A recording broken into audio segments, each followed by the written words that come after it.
અનુપમ ખેરની ઓફિસમાં થઈ ચોરી, પૈસા અને ફિલ્મનું નેગેટિવ બોક્સ ચોર લઈ ગયા. એક્ટરે સોશિયલ મીડિયા પર લખ્યું, ભગવાન તેમને સદબુદ્ધિ આપે. મુંબઈમાં અનુપમ ખેરની વીરા દેસાઈની ઓફિસમાં ચોરી થઈ હોવાની માહિતી મળી છે. ઓફિસના એકાઉન્ટ વિભાગમાંથી સેફ બોક્સ લઈને ચોરો નાસી છૂટ્યા હતા.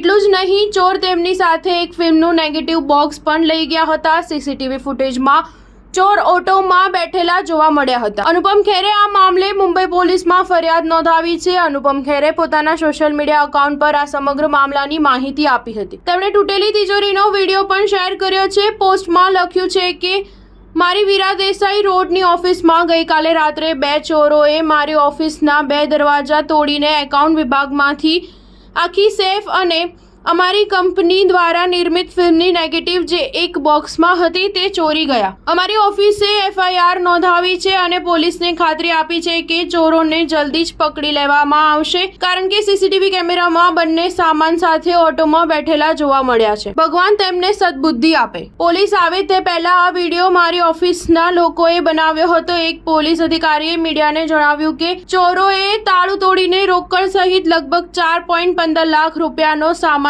ચોરી લીધો હતો. અંબોલી પોલીસે મને ખાતરી આપી છે કે તેઓ તેમને શોધી કાઢશે. સ્ટાર ન્યૂઝ 7 હંમેશા સચ્ચાઈની સાથે.